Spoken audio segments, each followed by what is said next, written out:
Welcome to the Nervous System Care and Healing Podcast, where we talk about how to take care of ourselves in mind, in body, in spirit, while we navigate systems that were designed to keep us dysregulated. I'm your host, Liz, a neurodivergent therapist of color, and I'm really glad that you're here. Today, we're going to talk about what does it mean to be neurodivergent. And I want this conversation to feel affirming, expansive, and informative. This episode might be helpful for you if you're wondering if you are neurodivergent, or you know that you are and want to feel seen and heard in your experience. It's for you if you're a practitioner who works with neurodivergent people, or if your loved one is neurodivergent and you want to understand their experience more deeply. So, who am I? I'm a highly sensitive and autistic person. I'm a woman of color and a second-generation immigrant. And I'm also a therapist and coach for highly sensitive and neurodivergent people. So I'm sharing today from both my personal lived experiences and my professional experiences. I want to start with a few key terms as well as a disclaimer. The disclaimer is that terms change and language shifts across time. This is what's true in 2026 at the time of this recording. And I want to acknowledge that as a neurodivergent practitioner, I am periodically updating or refining my language as the community evolves and as new information becomes available. I do want to define a few key terms here that are used quite often. The first term is neurodiversity.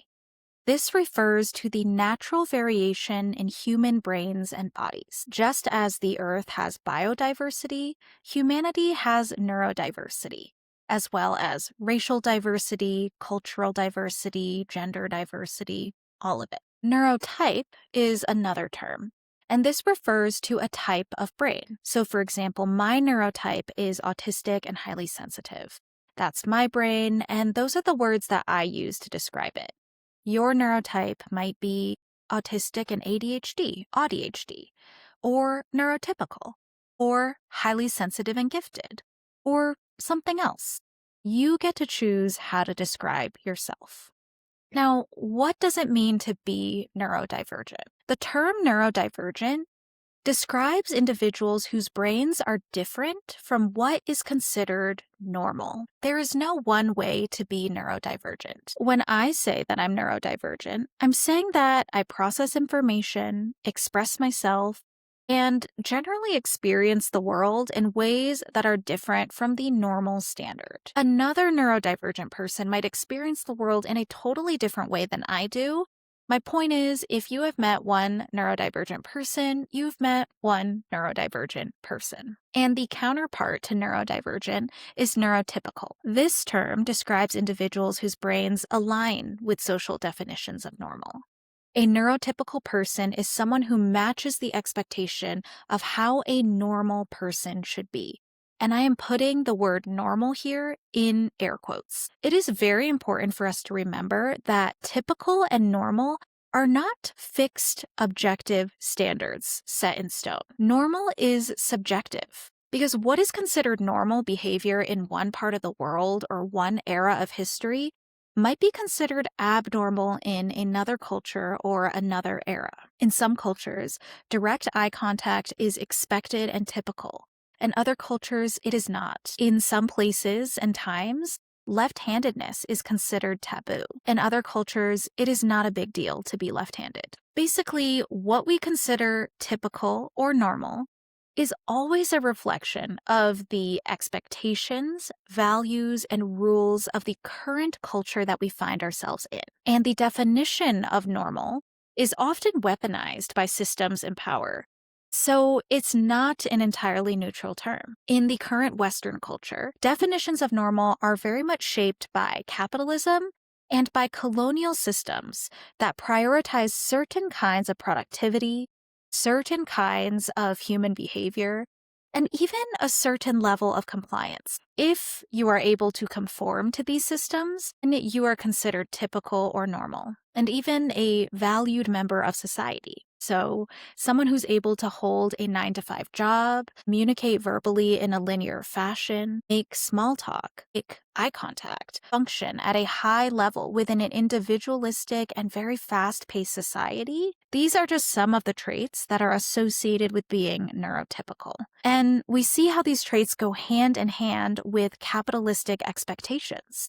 Systems like capitalism want us to be productive, efficient, linear, and high functioning. I'm going to put high functioning in air quotes here because that is a loaded term to be unpacked more in depth at a later time. Now, if you are unable or unwilling to conform to the system's expectations, then you might be considered different, difficult, too sensitive, or neurodivergent. To give one example, people with highly sensitive nervous systems, including some autistic folks, might really struggle to navigate the overstimulation of a traditional office environment, like fluorescent lighting, being required to attend in-person meetings at all hours, the expectation of small talk at the water cooler, constant interruptions and sensory triggers like random sounds and smells in the office. Another example is that a person with ADHD may have a really dynamic attention span that moves quickly from one stimulus to another in response to whatever they find most interesting in that moment. And their ADHD neurotype might impact their ability to stay on task within a traditional work environment that expects linearity. And this person might be criticized or punished for not being able to focus or to be productive enough. These are just a couple of ways that highly sensitive or neurodivergent folks may really struggle to navigate the systems of our Western culture. Or maybe they have figured out ways to navigate the system by masking or by suppressing their neurodivergent traits, hiding how different they really are and hiding their needs. And as we can imagine, this probably is coming at a high cost to their own mental and physical health. Their nervous system is probably feeling the impact in some way, and it may not be sustainable to mask this way in the long term. It is a sad fact that neurodivergence is often associated with deficits and pathology. It's considered taboo, wrong, or bad to be different in this way. And I want to really emphasize here that neurodivergence is a way of being. That's how I see it. It is a way of experiencing the world, of processing information, experiencing your brain and nervous system. And this way is just as valid as any other way. To be neurodivergent comes with strengths and challenges, just like any neurotype. And many of the challenges that we experience could actually be alleviated if the world were built to be more inclusive, if the world were safer and kinder toward all people. And to be clear, I don't think that there is a such thing as a 100% neurotypical person. There are people who are more neurotypical than others, but even people who consider themselves to be neurotypical may see aspects of themselves reflected in descriptions of neurodivergent traits. That doesn't mean that everybody is a little bit autistic or everybody has ADHD or insert other generalized statement here. But it does mean that we all exist somewhere along that spectrum of neurodivergence and neurotypicality. Now, I want to dive into what neurodivergence can look like, what it can feel like. Neurodivergence is an umbrella term for many experiences, many identities. And the neurodivergent community is diverse. It overlaps significantly with the disability community, with the queer community. Neurodivergence shows up in every culture, every community. And what it can look like is variations in attention span, in learning styles, different processing styles and speeds, different emotional expressions, communication styles, social interaction styles, and sensory experiences. A neurodivergent person may be highly sensitive or hyposensitive. Specific types of neurodivergence include autism, ADHD, high sensitivity, sensory processing differences, giftedness, developmental disabilities, and much, much more. This is an overview, not an exhaustive list. I do want to name that there is innate neurodivergence. These are neurological differences that are present from birth or from very early in life. This is innate to your nervous system wiring. And there is also acquired neurodivergence, which refers to the differences that develop later in life. So some examples of that include complex trauma or CPTSD, traumatic brain injury, TBIs, strokes, or other neurological changes in response to a specific event or series of events. And some people do experience multiple types of neurodivergence, innate and acquired, like being autistic and living with complex trauma, or having ADHD and a TBI, or being dyslexic and having sensory processing differences. This is where the term neurocomplex might resonate a lot. Neurocomplex is an adjective, and it acknowledges the complexity of experiencing neurodivergence in multi-layered, interconnected ways, where it may not be possible to parse out which traits are coming from ADHD, which experiences are coming from autism, and which are coming from complex trauma, because they're all happening all at once in one body, one system, in one multifaceted experience. Ultimately, the term neurodivergent, the label, is a personal choice. For some people, neurodivergence is an identity. It's an integral part of who they are, and it's a way that they build community across this shared experience. For some folks, it's a neurotype, a description of how their brain works. For some, neurodivergence is a diagnosis, a label that is provided through the mental health and medical system, whether that is through a formal diagnosis or self-diagnosis. And for some folks, neurodivergence is a disability, because as neurodivergent folks, we experience ableism in micro and macro ways, through social stigma, being rejected, being judged, being excluded, discrimination in employment, education spaces, or systemic lack of access to accommodations and appropriate supports, or having to fight tooth and nail to get any semblance of an accommodation. You may experience your neurodivergence as an identity, as a neurotype, a diagnosis, a disability, all of the above, or none of the above. Your relationship to your brain and nervous system might change and shift across time, and it is your relationship to tend to. You might discover that you're neurodivergent later in life, and you might realize that there's way more to who you are than you previously thought, or that you've been masking more than you ever realized. That is a whole journey in and of itself. I want to end this episode by reading a post that I shared on Instagram a while ago, and this post seemed to resonate with a number of people.